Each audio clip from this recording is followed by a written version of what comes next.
Entrai pela porta estreita, porque larga é a porta, e espaçoso o caminho que conduz à perdição. E muitos são os que entram por ela.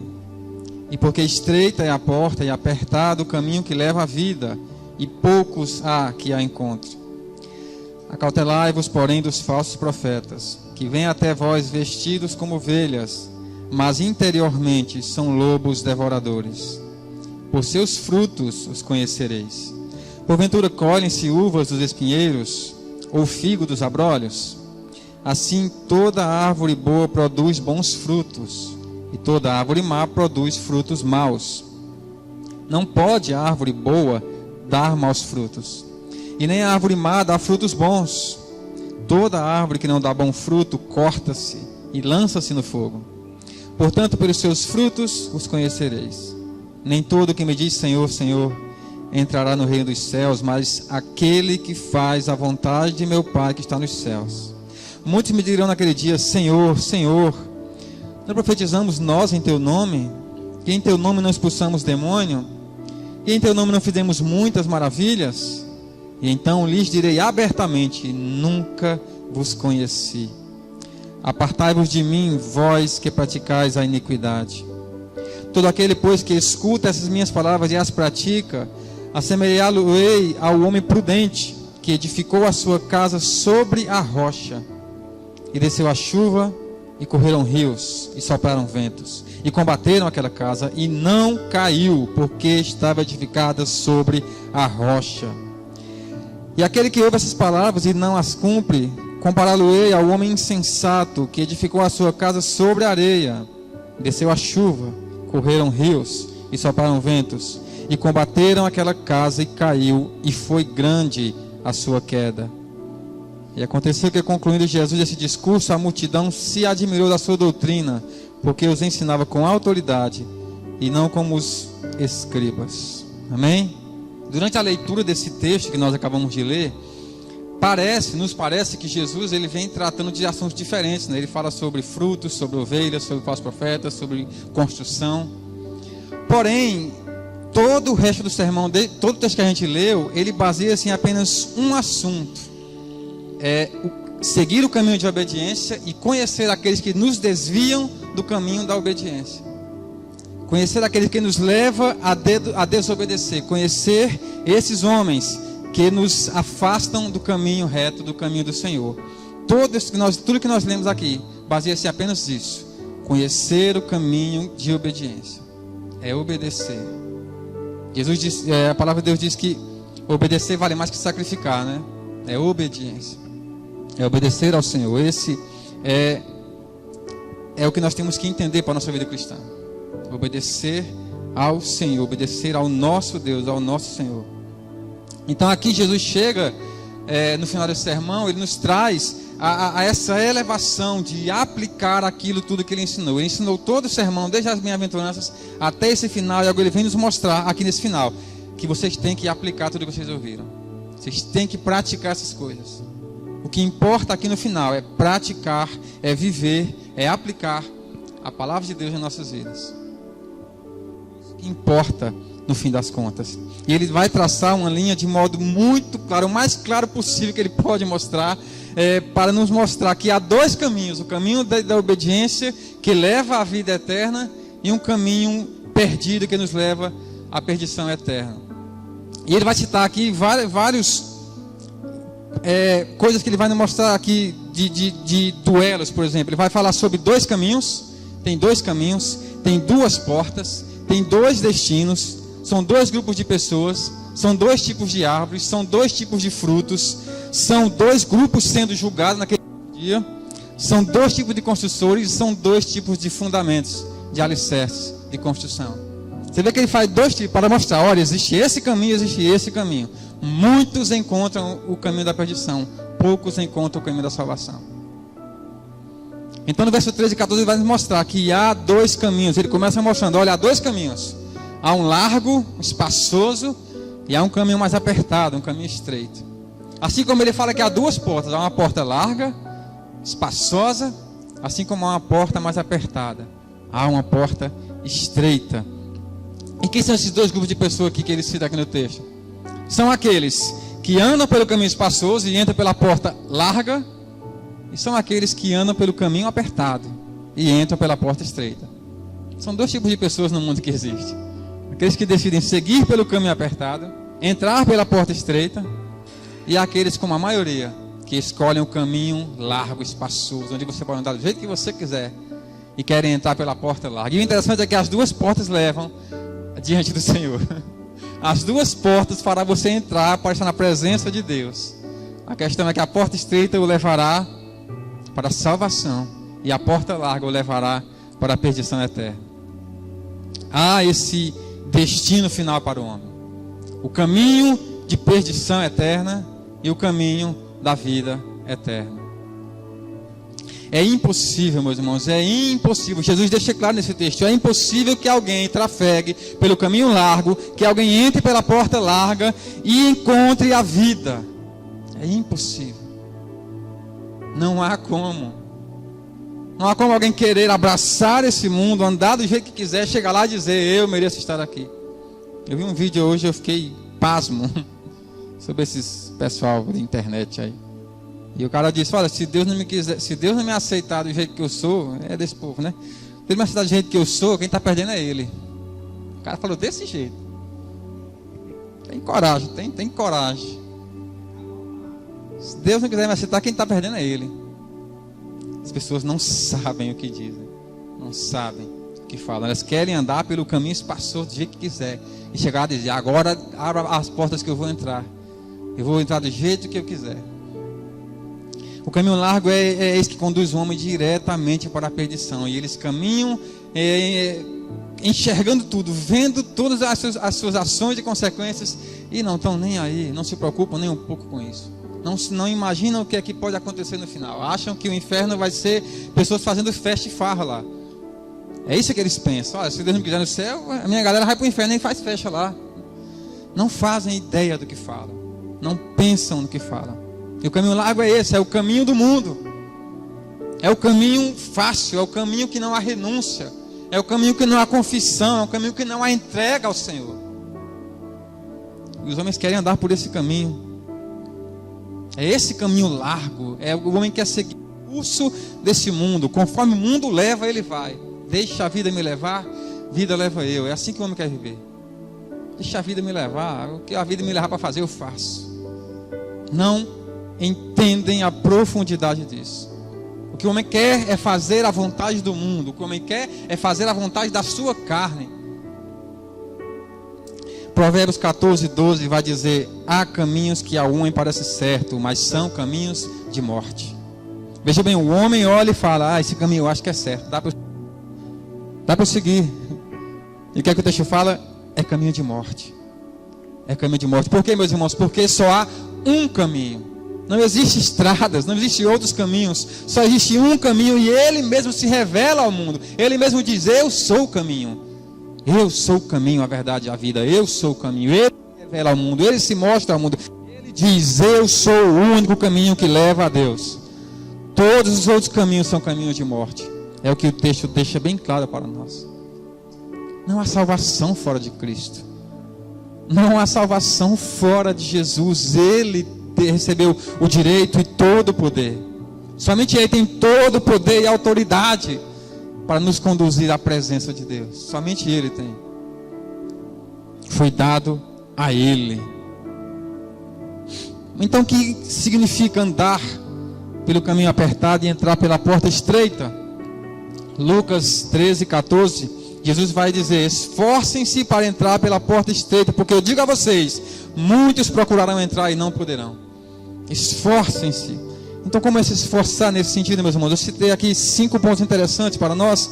O primeiro é assumir um compromisso com Deus. A caminhada é individual. Você não entra no céu por procuração. Você não entra no céu por herança, porque seu pai foi. Meus filhos não vão entrar no céu porque eu sou crente. Os pais não podem salvar os filhos.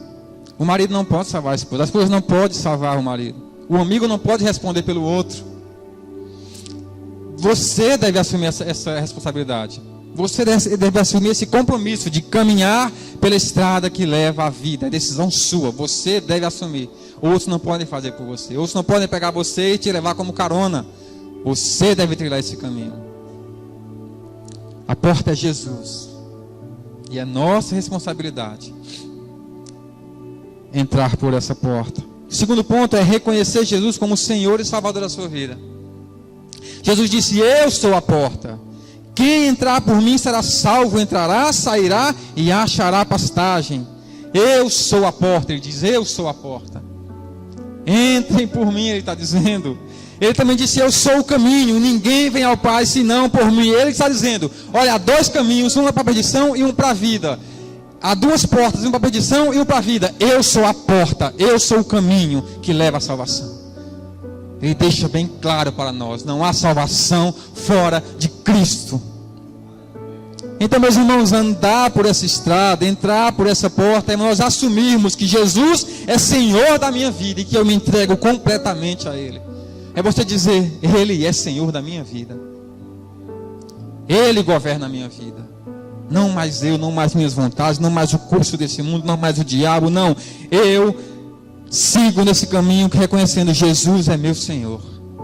Jesus é meu Senhor. Atos 4:12 vai dizer, em nenhum outro há salvação, porque também debaixo do céu nenhum outro nome há dado entre os homens pelo qual devamos ser salvos. Não há salvação em outro, meus irmãos. Não há. Não há. É somente Cristo, é somente Jesus, é somente o nosso Senhor. Ele recebeu todo o poder e autoridade. Ele recebeu esse nome que está acima de todos os outros nomes. Não há nome acima dele. E somente por causa do nome dele, do sacrifício dele, por causa dele é que nós somos salvos. Não há outra porta que leve a Deus, não há outro caminho que leve a Deus. Ele é esse caminho. O terceiro ponto é renunciar ao pecado. A porta está aberta para todos, mas não para tudo. Essa é a questão. Isso é que o homem ímpio, o homem mundano não entende. A porta está aberta para todos. Jesus disse, preguem a toda criatura. Quem vocês veem na frente de vocês, preguem o Evangelho. Porque o Evangelho está aberto para eles, mas não para tudo. Os homens vivem pelo caminho largo, de forma dissoluta, sem medir consequências. Levam suas bagagens cheias de si mesmos, cheias de pecado, e acham que podem chegar lá e dizer, olha, me aceita como eu estou. Somente os arrependidos entrarão na vida eterna. Somente aqueles que confessam seus pecados, que reconhecem, eu sou pecador, preciso de um Salvador. Somente esses entrarão pela porta que leva à vida. É preciso renunciar nossas bagagens pecaminosas. É preciso renunciar a nós mesmos, renunciar ao pecado que há em nós. Aqueles que escolhem viver com Cristo devem odiar o pecado. Devem odiar o pecado. Não há como mais o homem que conheceu a Jesus amar o pecado. Não há como mais o homem que conheceu Jesus viver no pecado, abraçar o pecado. Não, esse homem foi transformado e hoje ele odeia o pecado. E ele ama o que eu vou colocar aqui no quarto ponto, que é a santidade. Viver uma vida de santidade. A gente começou esse série de sermões lá no primeiro sermão das bem-aventuranças, e Jesus disse, somente os puros de coração verão a Deus. Bem-aventurados puros de coração, porque eles verão a Deus. Sem santidade ninguém verá o Senhor. Hebreus 12 vai dizer isso para nós. Sem santidade ninguém verá o Senhor. Aqueles que rumam no caminho da vida eterna e não se distraem com os encantos desse mundo, são esses que o Senhor ama, são esses que amam a santidade de Deus, rumam no caminho da vida eterna e não se distraem com as coisas desse mundo, não se distraem com as tentações desse mundo, não se distraem com os encantos desse mundo. Não, eles abraçam a Cristo e caminham em direção a Ele. Não colocam seus corações nos prazeres desse mundo, eles amam a santidade. São aqueles que buscam em primeiro lugar o reino dos céus e a sua justiça. São esses que o Senhor receberá naquele grande dia, que amam a santidade, porque o nosso Deus é santo. Deus vai dizer, sejam santos porque eu sou santo. Aleluia. O quinto e último ponto, viver para a glória de Deus. Nós nascemos e crescemos para a glória de Deus. Casamos, temos filhos, para a glória de Deus. Trabalhamos, descansamos para a glória de Deus. Como disse Paulo, comemos, bebemos e fazemos qualquer outra coisa para a glória de Deus. Pregamos o evangelho, fazemos missões aqui e ali para a glória de Deus. Nós vivemos para a glória de Deus. Enquanto peregrinarmos para o céu, irmãos, reconhecemos que tudo vem de Deus. Tudo é por meio de Deus e tudo é para Deus. Só lhe dá glória, é o que nós cremos, né? Glória somente a Deus. E nós devemos viver essa vida, glorificar o Senhor. Nossa vida deve ser para glorificar o Senhor. Viver para a glória de Deus em tudo que nós fazemos, tudo que nós somos, tudo que nós temos, tudo que nós pensamos. Paulo vai dizer, das coisas que são do alto, nisso pensai. Não nas coisas desse mundo, não nos pecados e prazeres desse mundo. Não, pensem nas coisas que são do alto, porque elas são divinas, são celestiais e são santas. A partir do verso 15, Jesus vai falar sobre árvores e frutos.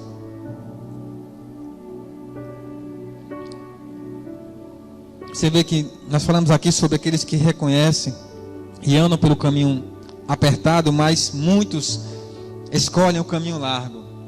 Muitos escolhem a porta larga. Eles acham realmente que isso os levará à vida eterna. Por quê? Porque eles seguem falsos mestres. Esses homens, esses falsos mestres que Jesus vai acusar aqui, eles são os que promovem o caminho espaçoso. São eles que pregam abertamente sobre a porta larga. Eles falam o tempo todo sobre um evangelho fácil, sobre um evangelho maravilhoso, onde você faz tudo o que você quiser e mesmo assim Deus ama você. Irmão, Deus ama todos nós.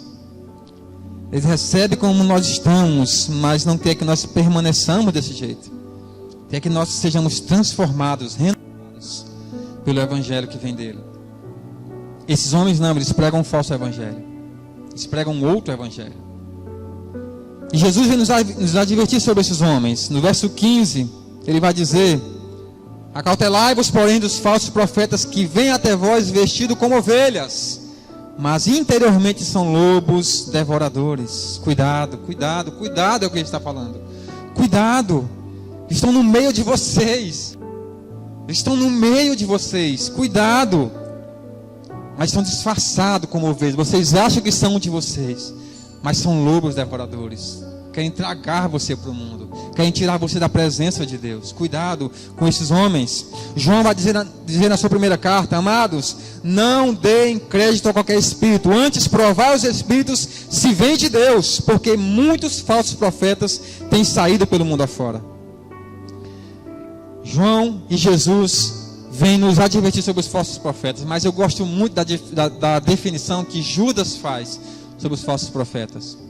Na sua carta, Judas vem falar sobre esses homens. Eu acho muito interessante a maneira como Judas trata esses homens.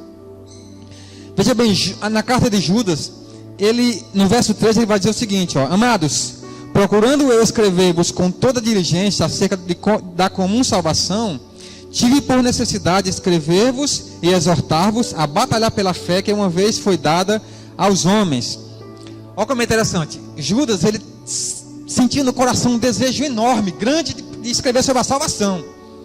Ele escreveu sobre salvação, ele ia pregar, ele falava sobre salvação, ele queria ensinar a igreja sobre a salvação em Jesus, sobre o evangelho maravilhoso de salvação que ele nos deu na cruz quando ele morreu por nós. Ele tinha esse desejo enorme no coração. E mesmo assim ele fala: não, mas eu vejo a necessidade de falar sobre outra coisa agora. Veja, ele tinha a oportunidade de escrever um caso sobre salvação, falando de Jesus, mas ele viu: essa carta eu não posso ter a oportunidade de falar para eles algo muito mais urgente agora. Ele viu a necessidade urgente de nos alertar sobre os falsos mestres. E toda a carta de Judas é condenando esses falsos profetas. Toda a carta dele. E Judas é bem rígido acerca desses homens. Eu acho interessante a maneira como ele trata, porque ele vai dizer que esses homens são libertinos, depravados, enganadores, impuros, blasfemadores, animais irracionais, murmuradores, arrogantes e apóstatas. Olha como Judas trata esses homens.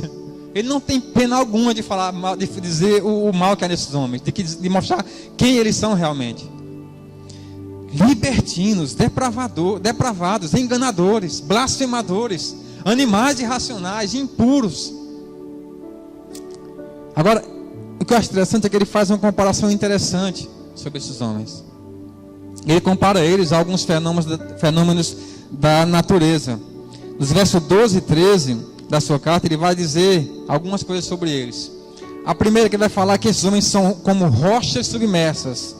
Rochas submersas são aqueles recifes que ficam escondidos embaixo da margem da água, assim, ó, do nível da água. E aí os navios não conseguem ver, mas podem afundar, porque podem bater nesses recifes. Então eles são perigosos porque eles podem naufragar navios e barcos. E Judas compara ele com esses recifes. Olha, esses homens, eles podem fazer você naufragar na sua fé. É isso que ele está falando sobre esses homens. Ele vai comparar eles também com nuvens sem água. O que são nuvens sem água? São nuvens que prometem chuvas, que dão esperança. O nordestino olha para aquela nuvem enorme e diz: olha, vai chover. Amém, vai chover. Minha plantação agora eu vou poder colher. Meu pai ele tem a plantação dele de caju. E todo mês de agosto ele fica animado. Os pés começam a florescer. E fica bonito, pronto. Esse ano vai ser bom os cajueiros. Aí chega setembro, chega outubro. E as flores começam a cair. Ele diz: cadê as castanhas? Cadê os caju, meu Deus? Ele olha para o céu e vê aquela nuvem gigante e fala: vai chover, vai chover. E aquela nuvem evapora e vai embora. Nuvem sem água. Nuvem que deu esperança, mas levou embora a esperança dele. É isso que Judas está falando sobre esses homens. São como nuvens sem água. Prometem esperança, prometem alguma coisa, mas não cumprem. Porque esse é o evangelho que eles pregam. Um evangelho que não tem o Espírito de Deus ali. É um evangelho que promete, mas não cumpre. Ele também vai falar que os homens são como árvores sem fruto. Árvores bonitas que parecem que vão dar frutos. Mas Jesus vai dizer que elas serão cortadas e lançadas no fogo. E o último ele vai falar que eles são como estrelas errantes. Sabe o que é uma estrela errante? Naquele tempo os barcos eram guiados pelas estrelas. Eles olhavam a estrela e falavam: tal cidade está para lá, porque a estrela está para lá. Só que tem estrelas errantes, que são estrelas que passeiam pelo céu. Não dá para confiar nessas estrelas. Não dá para você se guiar por elas, porque elas vão levar você para o caminho errado. Ele olha, o navegador olha, aquela estrela ali não dá para confiar nela não, porque ela vai passar daqui a pouco aqui. Isso é uma estrela errante. São inúteis para a navegação. Não podemos ser guiados por elas. É isso que Jesus está falando. Esses homens, você não pode ser guiados por eles. Esses falsos profetas. E é o que nós mais temos visto hoje, com o advento da internet. Aí a gente vê bizarrices no mundo gospel, bizarrices dentro da igreja, coisas que não condiz com a palavra de Deus. Homens prometendo coisas que Cristo não prometeu. Homens pregando o evangelho que não está na palavra de Deus. Homens que fazem promessas de ganhar a vida aqui na terra, enquanto Cristo disse que nós devemos renunciar para ganhar. Jesus vai dizer: quem perder a sua vida por amor a mim, vai achar ela. Achará a vida verdadeira. Quem renunciar a sua vida aqui na terra por amor a mim, achará a vida realmente, a vida verdadeira, a vida abundante. E o que esses homens prometem, nós vemos aí na internet. É um evangelho totalmente mundano. Um evangelho de prosperidade, um evangelho de filosofias, um evangelho emocional, um evangelho que não transforma o ser humano, um evangelho de bênçãos aqui na terra, de construção, de riquezas. Os homens pegam a internet, pegam a Bíblia, os homens da internet pegam a Bíblia e criam um outro evangelho, porque pegam versículos isolados e falam: olha, Deus quer abençoar você aqui na terra. Deus quer dar tudo a você aqui na terra. E o homem é levado por esse impulso do coração dele, né? Eu quero isso.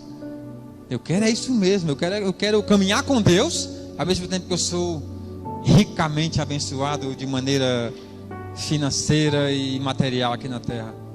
Os homens não entendem que o evangelho não se trata disso. O evangelho se trata em você reconhecer que Jesus é nosso Senhor e morreu por nós. Que Jesus deu a vida por nós, então eu devo dar minha vida para Ele. Isso que é o evangelho. Esses homens, Paulo diz que é necessário fazê-los calar, pois motivados pela cobiça, transtornam casas inteiras pregando aquilo que não convém. Veja bem, naquele tempo os homens pregavam e mostravam diretamente: precisamos calar esses homens, eles pregam um outro evangelho. Paulo escreveu, Pedro escreveu, Judas escreveu, João falou sobre esses homens. Mas hoje, quando nós falamos alguma coisa sobre alguém que está pregando um evangelho diferente, que aqui vem aquela famosa frase, né?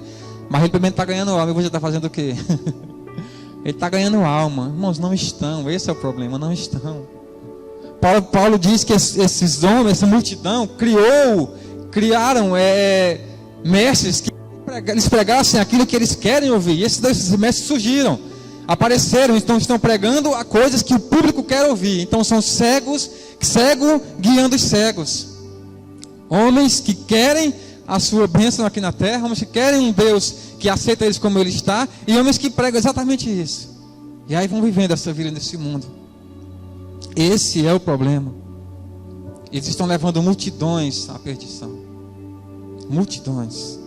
Então, como nós devemos reconhecer esses lobos em peles de ovelhas? Jesus vai nos falar a partir do verso 16. Ele vai dizer como nós os reconhecemos? Simples, pelos seus frutos. E ele vai repetir 2 vezes para deixar bem claro, no verso 16 e no verso 20. Ele vai dizer: por seus frutos vocês os conhecerão. Porventura colhem-se uvas de espinheiros, colhem figos de abrolhos. Toda árvore má produz frutos bons, e toda árvore boa toda árvore boa produz frutos bons, toda árvore má produz frutos maus. Não pode uma árvore boa dar maus frutos, não pode uma árvore má dar frutos bons. Toda árvore que não dá bom fruto será cortada e lançada no fogo. Aí ele repete: por seus frutos os conhecereis. Como é que a gente conhece esses falsos mestres, esses falsos profetas? Por seus frutos, pela sua conduta, pelo aquilo que eles produzem, pelo aquilo que eles falam, se condiz com a palavra. Quando nós vemos uma videira, nós esperamos que dê uva. Quando a gente vê uma figueira, esperamos que dê figo. Se você vê um espinheiro, não vai sair uva dali, não vai sair figo dali, vai sair espinhos. Jesus está dizendo claramente: não dá para colher uvas de espinheiros. Espinheiros só dão espinhos. Veja bem, esses homens, eles podem até exibir o fruto deles de imoralidade, de ganância, de materialidade, de glutonaria, de outros pecados que eles têm, e mesmo assim tentar justificar o comportamento deles dentro da igreja. E as pessoas aceitam, e as pessoas vão junto com eles, e as pessoas são enganadas por esses homens. A mensagem deles não condiz com a palavra. A mensagem deles não condiz com a palavra. A conduta deles não condiz com a palavra. E eles são tão arrogantes em si mesmos, tão arrogantes esses homens são, que eles chegarão naquele grande dia se justificando ainda. Olha que interessante, a partir do verso 22, muitos me dirão: Senhor, Senhor, profetizamos em teu nome, expulsamos demônio, fizemos maravilhas. Veja a arrogância desses homens. Veja com ensimesmados eles são. Olha, eu preguei Jesus, como é que você não vai me aceitar aí? Eu profetizei, eu expulsei demônios, eu fiz muitos milagres. Jesus lhes dirá abertamente: nunca vos conheci, apartai-vos de mim, vós que praticais a iniquidade. Veja bem, esses homens se orgulham dos seus feitos, se orgulham do que eles fazem. Expulsamos demônios, fizemos maravilhas, operamos milagres, evangelizamos, demos esmolas, fizemos caridades, participei de todas as cerimônias na igreja, não faltei um culto, tomei ceia. E Jesus dirá a esses homens: nunca vos conheci. Charles Spurgeon, ele diz que essas 3 palavras saindo da boca de Jesus tem mais trovões e raios que a pior de todas as tempestades que o mundo já viu. Essas 3 palavras que saem da boca de Jesus tem mais trovões e raios do que a pior de todas as tempestades que esse mundo já viu. Nunca vos conheci. Imagine Jesus falando para você: nunca te conheci. Deveríamos refletir muito mais sobre essas palavras, não é? Deveríamos pensar sobre isso. Deveríamos nos prostrar diante de Deus e dizer: Senhor, eu quero ser conhecido teu. Eu não quero chegar naquele grande dia o Senhor dizer: nunca te conheci. Vamos fazer uma conjectura aqui, eu até brinquei aqui. Imagine esses homens nessa fila, naquele grande dia, estão lá na fila, ouvem Jesus dizer: nunca te conheci. Aí eles olham para a fila do lado, aqueles que estão à direita de Jesus, e vê um irmão da igreja dele. Isso é uma conjectura, tá bom, irmão? E vê um irmão da igreja dele e fala: mas irmão, fala aqui, tu me conhece. Eu estava contigo lá, eu era teu pastor, lembra? Eu te ensinei, eu dei ceia a tu. Fala aqui para ele. E talvez esses homens respondessem: olha, eu lembro de você, conheço você, mas aqui, no fim das contas, não importa quantas pessoas a gente conheceu ou foi conhecido, o que importa é quem Jesus conheceu. É isso que importa aqui nessa fila. É isso que importa aqui nesse dia, é quem Jesus conhece. Então esses homens estão dentro da igreja, pregando, tomando ceia, evangelizando, louvando, fazendo tudo o que a cerimônia diz para fazer, mas ainda não tem um coração entregue ao Senhor. Ainda não se entregaram ao Senhor. São conhecidos de Jesus. Ele vai dizer: aqueles que fazem a vontade de Deus. Nem todo que me diz Senhor, Senhor entrará no reino dos céus, mas aquele que faz a vontade de meu Pai que está nos céus. São estes que ele vai dizer: eu conheço.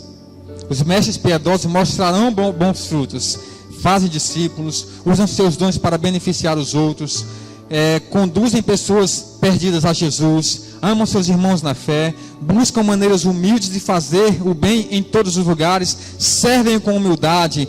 Todas essas coisas são indicações de um coração convertido. É isso. É você fazer para a glória de Deus. É você reconhecer que quão pequeno você é e quão grande é o nosso Deus. E é Ele quem faz. Não somos nós. Nós não temos poder algum de converter o coração de ninguém. Você não tem poder algum de encher essa igreja de convertidos. Você pode encher de massa, mas de corações convertidos somente o Espírito Santo, porque a glória é dele.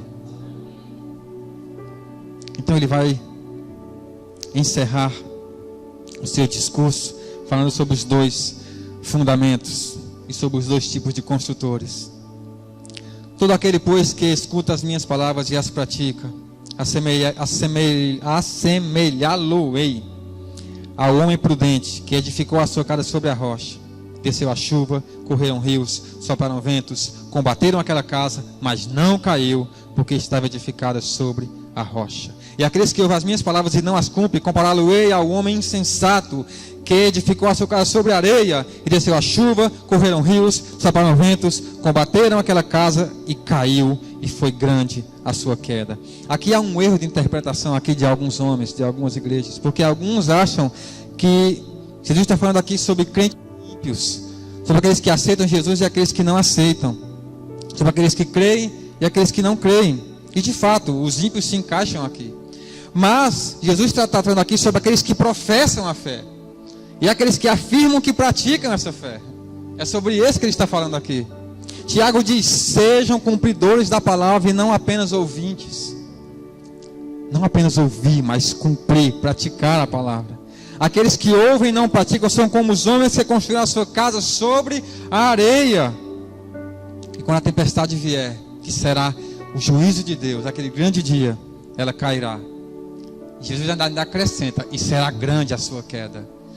Por que ela acrescenta será grande a sua queda? Porque, meus irmãos, essas pessoas creem que vão ser salvas. Elas creem que estão no caminho de obediência. Elas creem que estão seguindo o Evangelho. Elas creem que estão vivendo realmente essa palavra. Elas acham que vivendo as suas vidas sem obediência, elas encontrarão a misericórdia de Deus. Mas terão uma grande surpresa quando Jesus disser: não conheço vocês. Será grande a sua queda. Será grande a sua queda. Porque estão achando uma coisa, mas será outra completamente diferente. E Jesus direciona essa palavra a todas essas classes de pessoas: aos falsos mestres, aos que seguem esses lobos e aos que estão na igreja, ouvem e não põem em prática. Esses são insensatos, que ouviram e não deram crédito. Meus irmãos, isso aqui não é uma exortação à igreja, pelo contrário, é um chamado a caminhar com Cristo. É um chamado para entender: Jesus me chama a viver uma vida de santidade com Ele, a viver com Ele, a andar com Ele. Aquele que ouve as palavras e as pratica são como um homem que edificou a sua casa sobre a rocha. Aleluia. Quando veio a tempestade, o dia do Senhor, ela permaneceu de pé, porque estava sobre a rocha. Edificar a sua casa sobre a rocha é obedecer a palavra, é praticar a palavra, é viver o Evangelho. Quem vive assim, essa é uma pessoa prudente, inteligente, sensata. É esse o homem obediente que Deus quer, que ouviu a palavra e decidiu guiar sua vida por ela, que ouviu a palavra e decidiu: eu vou viver isso que eu ouvi. Esse é inteligente e sensato. Esse é prudente. Esse edifica a sua casa sobre a rocha. E quando vier o dia do Senhor, ela não cairá. É esse homem que reconhece que Jesus é Senhor da sua vida. É esse homem que se curva, se prostra e obedece ao seu Senhor.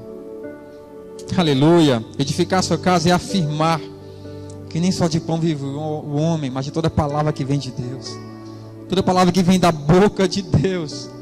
Nós fizemos disso. É por isso que nossas vidas são guiadas pela palavra de Deus. E Jesus é a palavra. Jesus é a palavra que se fez carne, é a palavra que estava com Deus no princípio, é a palavra que era Deus, é a palavra que se fez carne, habitou entre nós. É Ele essa verdade. E nos chama a viver, a caminhar nessa verdade, a nos desviar dos caminhos de mentira, nos caminhos que o diabo nos dá, para esses homens que escolhem isso. Jesus disse: eu os conheço, são meus, eu os comprei, pertencem a mim. Aleluia. Que maravilha, meus irmãos, quando a gente ouvir isso do Senhor. Eu comprei ele, Pai, esse ali é meu. Eu comprei, eu paguei por ele. Aleluia, ele pertence a mim. Que maravilha. Que bênção é a gente fazer parte do povo escolhido de Deus. Que bênção é Jesus dizer: você é povo escolhido meu, nação santa. Aleluia. Ele nos dirá: vinde a mim, benditos do meu Pai, passa para a minha direita, servo bom e fiel. Que maravilha quando a gente ouvir isso. Que bênção é a gente poder ouvir isso. A multidão se maravilha com Jesus naquele grande dia, quando tiver aquela grande festa de casamento nos céus, o noivo com a sua noiva. Aleluia. Que maravilha, meus irmãos. Que maravilha é poder ouvir essas palavras de Jesus. Ele nos diz: ao que vencer, farei assentar no meu trono comigo. Receberá a coroa da vida, governará as nações comigo. Terá um novo corpo, um corpo incorruptível, um corpo glorificado, um corpo que o pecado não mais alcançará. Esses ele dirá: servo bom e fiel. Aleluia, vinde a mim, vinde a mim. Que maravilha. Eu quero ouvir isso do Senhor. Eu espero que você deseje muito ouvir isso. A nossa reflexão hoje é sobre essas 3 palavras: nunca te conheci. Que você possa refletir sobre isso. Jesus, eu não quero ser um desconhecido teu. Eu quero fazer parte desse povo que o Senhor comprou, desse povo que pertence ao Senhor. Eu quero que chegue naquele grande dia e o Senhor diga sobre mim: eu conheço Ele, Ele é meu. Aleluia, aleluia. Que essa palavra alcance o nosso coração, meus irmãos. A multidão se maravilha com Ele, pois Ele não ensina como os outros mestres. Para finalizar o sermão, Ele ensina com autoridade. Ele vive o que prega, vive o que ensina. Ele tem poder em suas palavras, porque Ele é o Filho de Deus. É esse que nós seguimos, é esse que é nosso Senhor. É esse que nós dizemos: a minha vida é tua, Jesus. Que você possa escolher hoje o caminho da vida eterna, que é Jesus. Que você possa escolher hoje a porta que entrará nos céus, na vida eterna, que é Jesus. Ele é o caminho, Ele é essa porta. Que possamos ir, caminhar por Ele e entrar por Ele, e chegar naquele grande dia e dizer: conheço, é meu. Amém? Que Deus nos abençoe, meus irmãos. Que Deus nos dê essa sabedoria profunda de conhecer ao Senhor cada vez mais, de conhecer ao Senhor e se entregar a Ele verdadeiramente. Amém? Foi maravilhoso esse sermão do monte, que possamos estudá-lo ainda mais.